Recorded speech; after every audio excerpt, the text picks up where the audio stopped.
The Indiana Pacers have had a rather strange offseason ahead of them in 2022.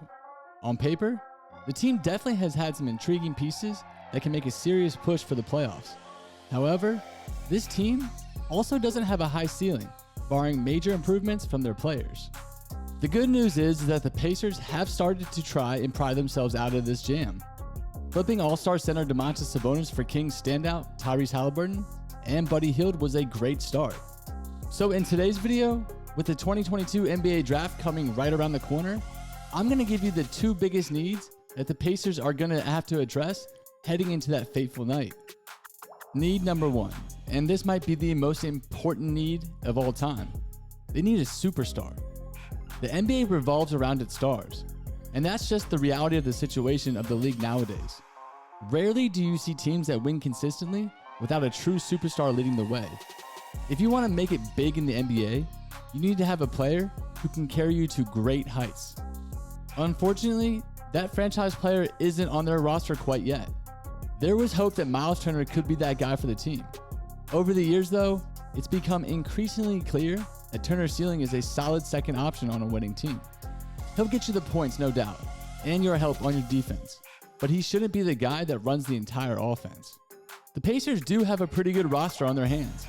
We already talked about Turner's impact for the team, and on the other hand, Hield and Haliburton are decent scorers who will feast with true 1A taking all the defensive attention. Malcolm Brogdon is no joke either, while Chris Duarte has been excellent for them in spurts.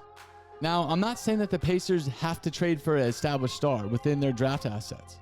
For one, no one of that caliber might be available with the assets that they have.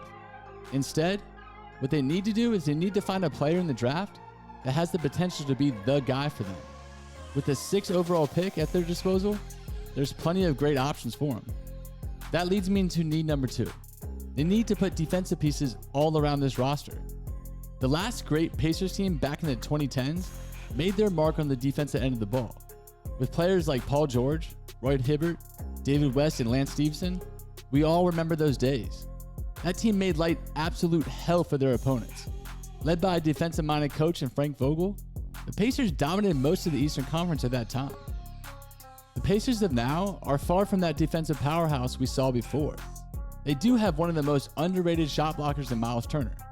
However, aside from Turner, Brogdon and Haliburton, who is okay at times, the team doesn't inspire much confidence on that end of the court.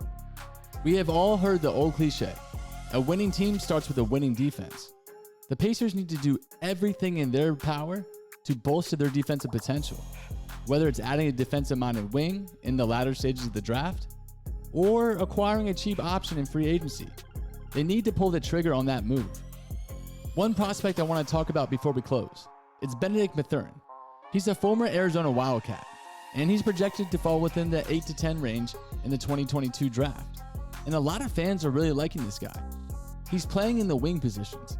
Mathurin doesn't really address a massive need for the Pacers, and also the presence of Chris Duarte, who possesses a similar skill set, can make him quite the kickstart for a pending roster overlap. However, with their highest pick yet, Indiana can't afford to go by the sheer upside and rely on other avenues to seek help in positions where there are more pressing concerns. The kid's offensive profile is one of the most NBA ready among his peers. He's an above average three-point shooter in Arizona, and he doesn't shy away from pulling the trigger, averaging 12 attempts from downtown per 100 possessions, canning them at 38.3% in the last 2 seasons. Now, he's not just a shooter. He was primarily utilized in Arizona as a secondary creator and spot-up opportunities and cutter actions. Mathurin has shown flashes of being a capable primary option. And the dude is not afraid to take the ball to the rack and hunt for fouls, touting an impressive 38% free throw rate over the last 2 years.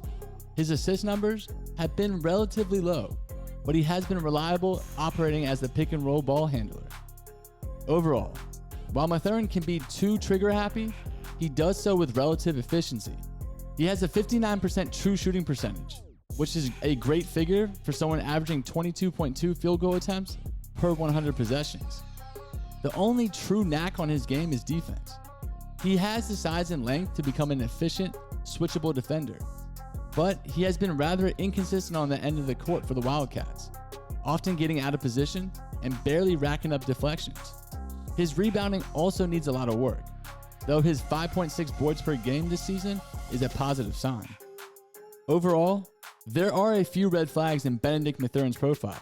So while the Indiana Pacers may not have him atop their priority list at number 6, he certainly deserves a hard look, one that could culminate into an eventual landing spot at the Circle City if his draft stock continues to rise before that big day. But you guys, that leads me into today's question. What do you think the needs are of the Indiana Pacers that they need to address immediately through the draft? And I'm going to throw a second bonus question in there. Do you guys believe that Bennedict Mathurin would be the greatest player for the Indiana Pacers out of this year's draft? In my opinion, the dude is offensively ready for the NBA. Now, it would cause a bit of an overlap with Duarte, but I would take that over a lot of these other prospects. And for my need that the Pacers need to address, it needs to be on the defensive side of the ball. So let me know in the comment section what you guys think. And tomorrow, we'll be back better than ever with some more Indiana Pacers basketball. And wait, before we go, if y'all like this video, smash that like button and go ahead and subscribe to the channel because it helps out with the algorithm and it allows me to put more into this content because I'm here for you guys. Indiana Pacers fans, I'll save y'all a seat. Peace.